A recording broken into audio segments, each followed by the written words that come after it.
Hello everyone. Today I would like to show you how to align internal and external variation tab.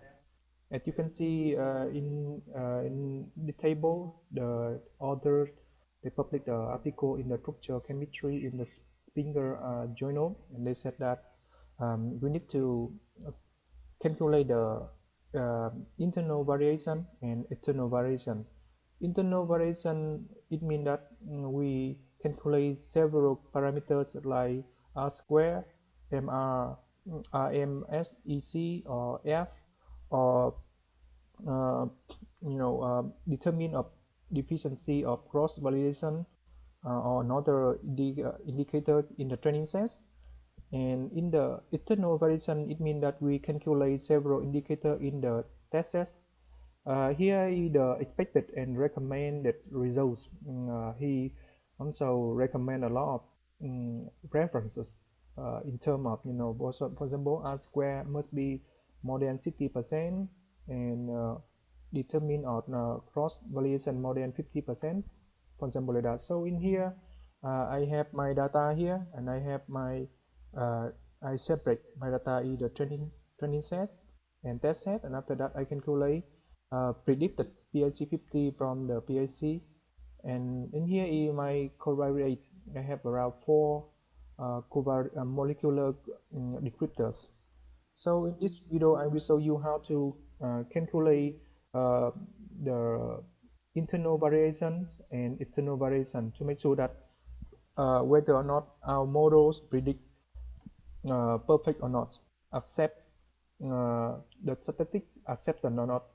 For the first time here, I will in this video I will show you calculate the R square, uh, Q square, or we can call RCV, cross validation, and the last one is MSE.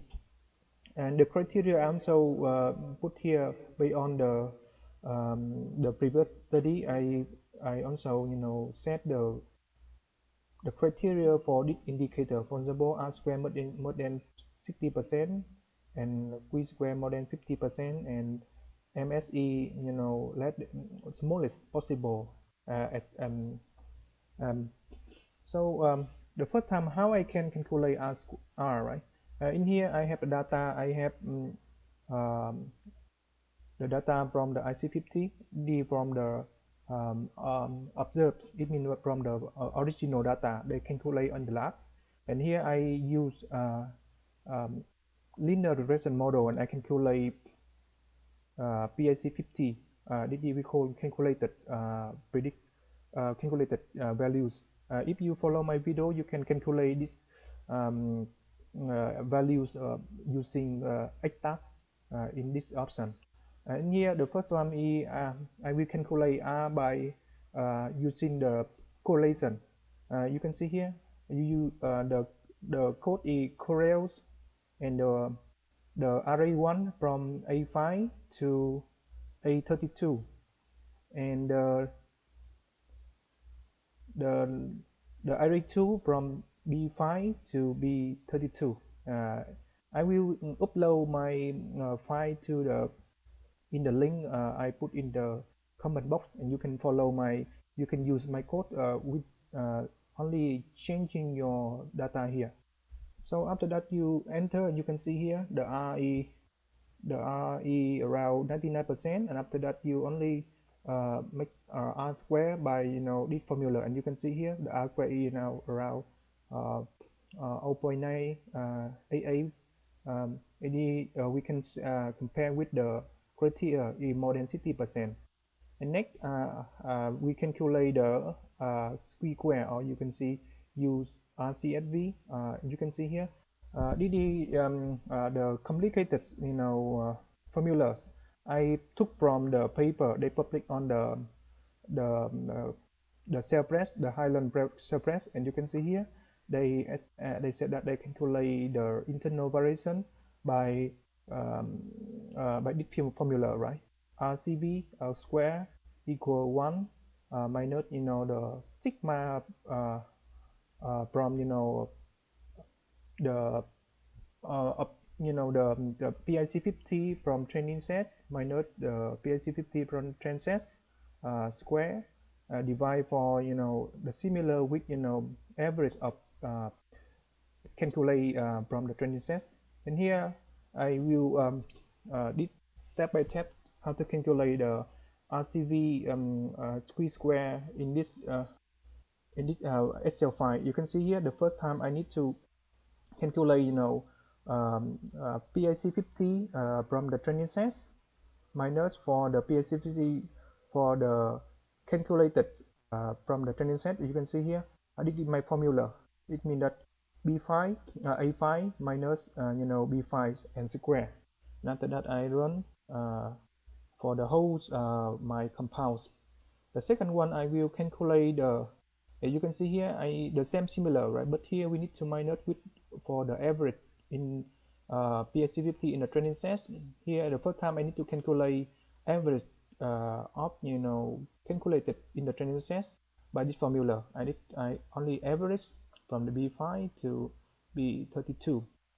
I enter, and after that I calculate the PIC50 from the observed minus the PIC50 from the average at we calculate on previous one here.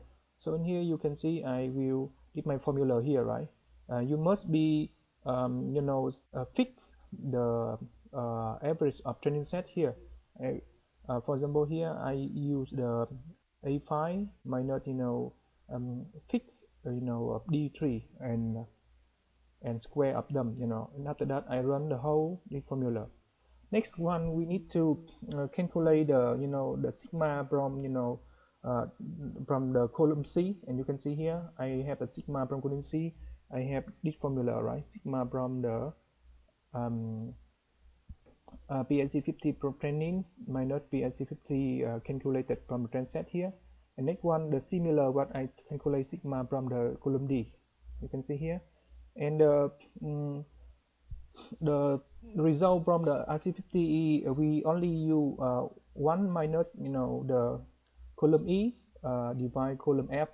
In here after that you can see here the RC the R square of cross validation around 89%. It means, and compared with the criteria more than 50, it means that our model is acceptable for predict.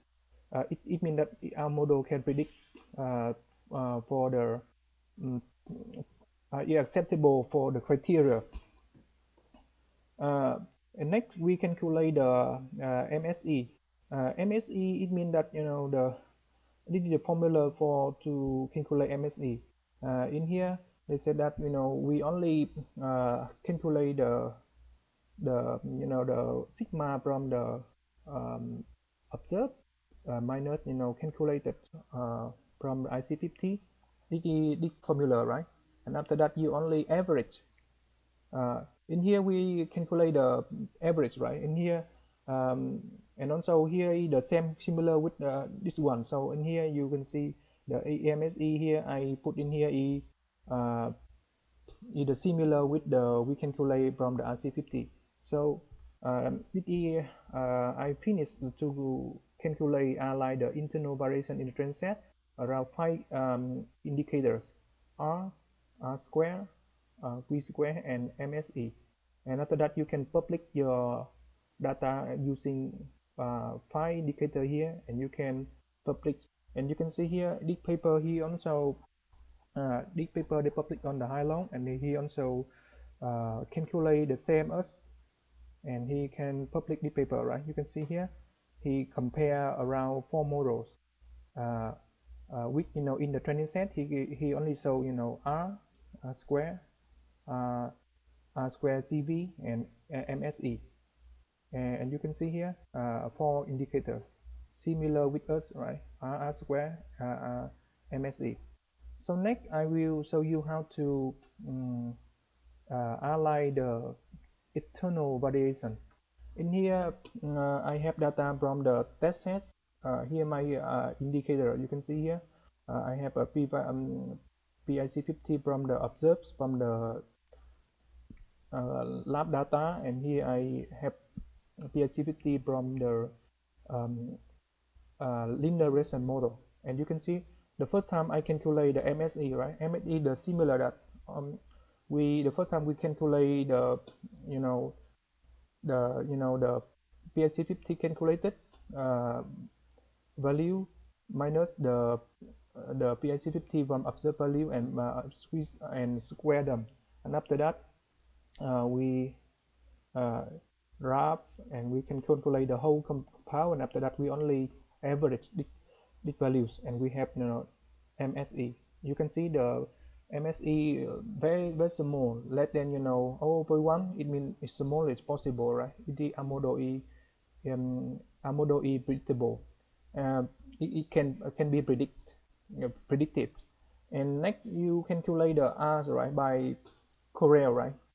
Two arrays, array 1 from L5 to the L 13 or 14, and the array 2 from the M5 to the M14. And after that you can make the R square like that. You can see R square here is more than 60, and it means that our model is met the criteria. And next we can calculate the k. As I mentioned in the table here, the k, it means that the slope from trend line obtained by the relation between the observed and predicted values. And the k here, they belong to amplify to 1.15 is met the criteria. It means that our model is um, uh, um, it, it can be predictive. You can see here how we can calculate the k, right?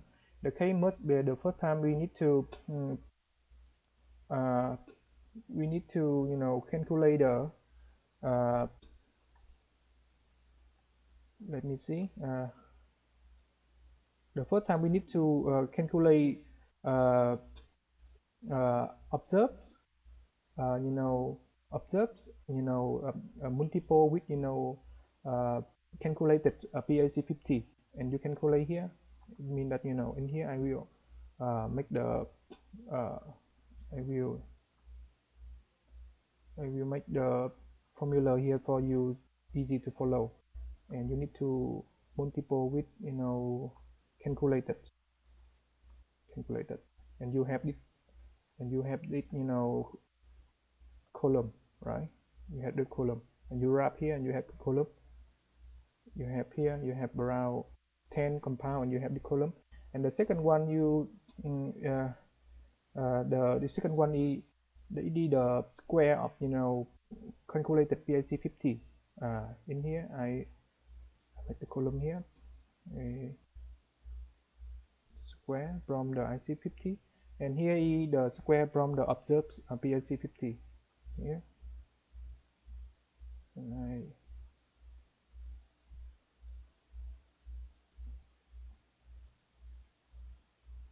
so after that you need to graph it and to calculate the whole one. And the next one is you need to um, sum the whole information here. Here I sum the